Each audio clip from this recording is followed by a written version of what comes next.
মসজিদে নববী এটা আল্লাহ রাসূল সাল্লাল্লাহু আলাইহি ওয়াসাল্লাম নিজের হাতের গড়া মসজিদ। আল্লাহ রাসূল সাল্লাল্লাহু আলাইহি ওয়াসাল্লাম সম্বোধন করছে এটা আমার মসজিদ।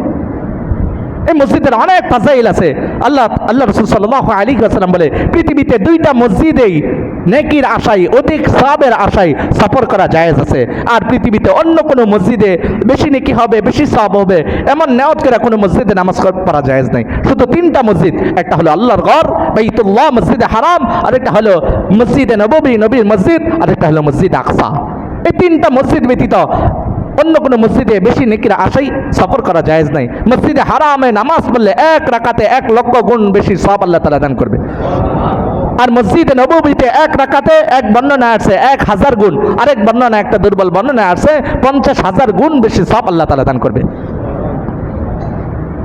এই মসজিদে নববী যেখানে নবীজির কবর, এই জন্য মসজিদে নববীর সম্মান মান আল্লাহ রাসূল সাল্লাল্লাহু আলাইহি ওয়াসাল্লাম বলছে এই মসজিদের সম্মান আর মান কেমন বলেছে, যে ব্যক্তি যত বড় গুনাহগার হোক না কেন, যত বড় গুনাহই করুক না কেন, কেউ যদি গুনাহ করে নিজের নফসের উপর জুলুম করে, বলেছে এই মসজিদে নববীতে গিয়া এই মদিনাতে গিয়া নবীজির রওজার পাশে দাঁড়ায়া সে যদি তার গুনাহকে স্বীকার করে তওবা করে, আল্লাহ তাআলা তার সমস্ত গুনাহকে মাফ করে দিবে।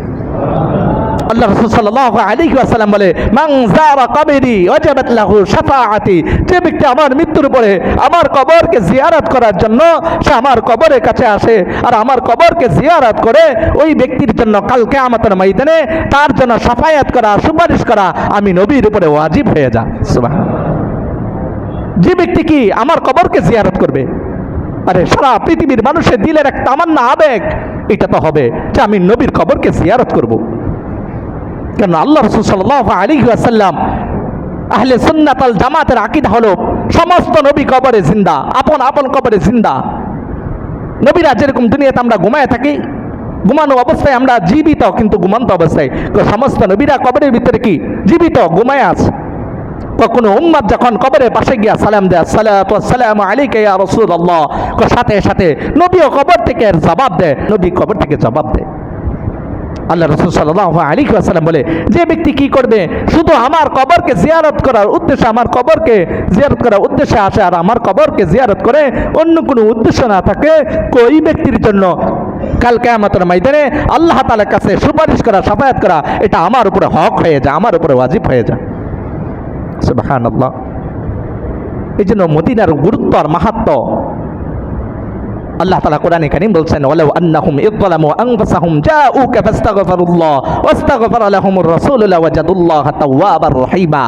আল্লাহ তাআলা কোরআনে কারীম বলছেন যারা নিজেদের নফসের উপরে জুলুম করে গুনাহ করে তারা যদি আপনার কাছে আইসা উপস্থিত হয় আর আল্লাহ তাআলার কাছে তওবা করে ফাস্তাগফিরুল্লাহ, আল্লাহ তাআলার কাছে তওবা করে ওয়াস্তাগফারা লাহুমুর রাসূল, আর আপনি আল্লাহ রাসূল সাল্লাল্লাহু আলাইহি ওয়াসাল্লাম ওই তওবার জন্য বলেছে তার জন্য যদি সুপারিশ করে ফাওয়াজাদুল্লাহা তাওয়াবার রহিমা, তারা আল্লাহ তাআলাকে উত্তম তওবাকারী দয়াময় তওবাকারী হিসেবে আল্লাহ তাআলাকে তারা পেয়ে যেত। অর্থাৎ তারা যখন কোনো ব্যক্তি যখন আল্লাহ রাসূল সাল্লাল্লাহু আলাইহি ওয়াসাল্লামের কাছে রওজার কাছে গিয়া তওবা করে গুনার জন্য নিজের অনুতপ্ত হয়, তখন আল্লাহ রাসূল সাল্লাল্লাহু আলাইহি ওয়াসাল্লাম কবর থেকে ওই ব্যক্তির জন্য আল্লাহ তাআলার কাছে সুপারিশ করে, আল্লাহ আপনার এই বান্দা আসছে তার গুনাহকে স্বীকার করতেছে, আপনি তাকে মাফ করে দেন। আল্লাহ তাআলা আল্লাহ রাসূলের সুপারিশকে উসিলা করে কবুল করে আল্লাহ তাআলা ওই ব্যক্তিকে মাফ করে দেন। কিতাবে ঘটনা আছে হযরত আতাবী রাহমাতুল্লাহি আলাইহি, বিখ্যাত এক তাবী। উনি বলেন আমি মক্কা শরীফ আমি মদিনাতে সফর করলাম, নবীজির কবরের কাছে গিয়া নবীজির কবরে গিয়া আমি কবর জিয়ারত করে, কবর জিয়ারতের পরে আমি মদিনায় মসজিদে নববীর এক পাশে কোনায় দাঁড়ায় আছি, বসে আছি। নবীজির কবরের এক পাশে গিয়ে আমি বসে আছি, হঠাৎ করে দেখলাম একজন আরোহী উটের উপর সওয়ার করে কবরের কাছে আসছে। তার বেশভূষা বেউদ্দিনের মতো। সে উট থেকে নামলো, উট থেকে নামার পরে বলেছে নবীজির কবরের কাছে গেছে, নবীজির কবরের কাছে গিয়া কবরকে লক্ষ্য করে বলতেছে হে পৃথিবীর সর্বশ্রেষ্ঠ মহামানব, হে পৃথিবীর সর্বশ্রেষ্ঠ রাসূল মুহাম্মদ, আপনার উপরে আল্লাহ তাআলা এই আয়াতকে নাজিল করছে ওয়ালাউ আন্নাহুম ইযলামু আনফুসাহুম জাউকা ফাস্তাগফিরুল্লাহ ওয়াস্তাগফারা লাহুমুর রাসূলু লাওয়াজাদুল্লাহা তাওয়াবার রহিমা। আল্লাহ তাআলা আপনার উপরে এই আয়াতকে নাজিল করছে, যারা নিজেদের নফসের উপর জুলুম করে গুনাহ করে আল্লাহ তাআলার কাছে এরকম আপনার কাছে আসে আর আল্লাহ তাআলার কাছে মাপ চায় আর আপনি তাদের জন্য সুপারিশ করেন, তো আল্লাহ তাআলা ওই ব্যক্তির তওবাকে কবুল করে দয়া মায়া করে ওই ব্যক্তির তওবাকে আল্লাহ তাআলা কবুল করে।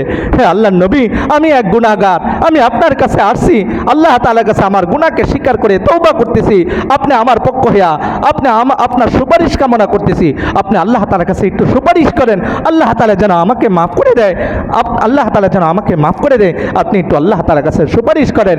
এই কথা বলে সে আল্লাহর রাসূল সাল্লাল্লাহু আলাইহি ওয়াসাল্লামের শানে কয়েকটা কবিতা আবৃত্তি করলো, যে কবিতার ভিতরে আল্লাহর রাসূল সাল্লাল্লাহু আলাইহি ওয়াসাল্লামের প্রশংসা ছিল। আল্লাহর রাসূল সাল্লাল্লাহু আলাইহি ওয়াসাল্লামের কবিতার মাধ্যমে প্রশংসা করে সে কবর থেকে চলে গেল, উটের উপর সওয়ার হয়ে চলে গেছে। আতাবি রহমতুল্লাহি আলাইহি বলেন, এই সময় আমার ঘুম চলে আসছে, চোখে একটা তন্দ্রানি ভাব চলে আসে, আমি জিমাইতেছি, এই মুহূর্তে আল্লাহ রাসূল সাল্লাল্লাহু আলাইহি ওয়াসাল্লাম আমাকে স্বপ্নে যুগে দেখা দিল, যা বলতেছে, হে আতাবি, এই যে এই ব্যক্তি আমার কবর জিয়ারত করছে, তার গুনার জন্য আল্লাহ তাআলার কাছে তওবা করছে, ওই ব্যক্তিকে তুমি সুসংবাদ শুনিয়ে দাও, ওই ব্যক্তিকে তুমি গিয়ে বলো যে আমি আল্লাহ রাসূল সাল্লাল্লাহু আলাইহি ওয়াসাল্লাম তার জন্য আল্লাহ তাআলার কাছে সুপারিশ করছি আর আল্লাহ তাআলা আমার সুপারিশকে কবুল করে তার সমস্ত গুনাহকে আল্লাহ তাআলা মাফ করে দিয়েছে, তার গুনাহ মাফ করে দিয়েছে, আল্লাহ তাআলা তাকে মাফ করে দিয়েছে, তাকে সুসংবাদ শুনিয়ে দাও। এই জন্য দিলের ভিতরে একটা তামান্না রাখি, আশা রাখি, মদিনায় সফর করব। দোস্ত, পৃথিবীতে অনেক জায়গায় সফর করতেছি, যেতেছি, কিন্তু এর থেকে বড় জুলুম আল্লাহ রাসূল সাল্লাল্লাহু আলাইহি ওয়াসাল্লাম বলছে, যার সামর্থ্য আছে মদিনা সফর করার মতো, সে মদিনায় সফর করলো না, এর থেকে বড় জুলুম, সে আমার সাথে এত বড় জুলুম, এর থেকে বড় জুলুম হইতে পারে না। অনেকের সামর্থ্য আছে হজ করার, মক্কা মদিনা জিয়ারত করার, এই জন্য যাদের সামর্থ্য আছে কমপক্ষে আল্লাহর ঘর আর মদিনার মসজিদে নববী আর নবীজির এই কবরকে জিয়ারত করার উদ্দেশ্য হলে সফর করতে হবে। ওইটার আজমত আর গুরুত্ব, ওইখানে ওই মাটিকে আল্লাহ তাআলা শ্রেষ্ঠত্ব দান করছে। আমাদের আকাবিররা যাইতেন, হযরত ইমাম আবু হানিফা রাহমাতুল্লাহি আলাইহি, হযরত ইমাম মালিক রাহমাতুল্লাহি আলাইহি 80 বছর মদিনাতে বসবাস করছে, ওনার জিন্দেগিতে মদিনার এরিয়ার ভিতরে জুতা স্যান্ডেল পায়ে দেয়নি। কেমনে পা দিব, যেখানে নবী সে আছে, আমি এখানে জুতা পা দিয়ে হাঁটবো? এটা হতেই পারে না। ইমাম আবু হানিফা রাহমাতুল্লাহি আলাইহি দামেস্কে থেকে, ইরাক থেকে সফর করে মদিনায় গেছে, 7 দিন থাকার পরে বলতেছে, ও ইমাম মালিক, আমি আর থাকতে পারবো না। কেন? সারা দুনিয়ার সমস্ত মানুষ মদিনায় থাকতে চায় আর আপনি মদিনায় থাকতে চান না, চলে যেতে চান কেন? আজ থেকে 7 দিন হয়ে গেল, আমি প্রস্রাব পায়খানা করতে পারতেছি না। কেননা আমি কিভাবে এই মদিনার জমিনের উপরে প্রস্রাব পায়খানা করব, যে জমিনের নিচে আমার রাসূল শুয়ে আছে? আমি এখানে প্রস্রাব পায়খানা করব? এটা হতেই পারে না, আমার প্রস্রাব পায়খানা হইতেছে না, আমি চলে যাব। এটা ছিল আমাদের আকাবায়ে কেরামের মদিনার প্রতি গুরুত্ব আর কদর। হযরত আশরাফ আলী থানভী রাহমাতুল্লাহি আলাইহিকে কেউ কিছু খেজুর দিচ্ছে, বলতেছে, হুজুর মদিনা থেকে আপনার জন্য এই খেজুরগুলো আনছি, খান। উনি খেজুরগুলো খাইছে, খাওয়ার পরে বিচিগুলা সুন্দর করে পরিষ্কার করে আতর খুশবু লাগায় আলমারিতে রাখছে। খাদেম জিজ্ঞেস করতেছে, হুজুর আপনি খেজুরের বিচিগুলা কেন উপরে রাখলেন? দেখো, এটা আমার রাসূলের যে মদিনা, যে জমিনের নিচে শুয়ে আছে, ওই জমিনের খেজুর গাছের খেজুর, আর এই খেজুরের বিচি জমিনে পড়ে মানুষের পায়ের নিচে পড়ে অপমান অপদস্থ হবে, এটা আমি আশরাফ আলী থানভী এটা সহ্য করতে পারি না। এই জন্য আমি এটা সম্মান করে রেখে দিয়েছি। এটা ছিল আমাদের আকাবিরদের দিলের ভিতরে মদিনার মহাব্বত আর ভালোবাসা। এই জন্য মদিনার মহাব্বত আর ভালোবাসা এটা ইমানদারের আলামত। এই জন্য এক কবি বলতেন, ও দিল মে নেহি জো না ঝুকে সুয়ে মদিনা, ও সরহে নেহি জো না হো কুরবানে মুহাম্মদ। কই দিল তো দিল না, যে দিল মদিনার প্রাণে ছুটে না, মদিনার দিকে ছুটে না।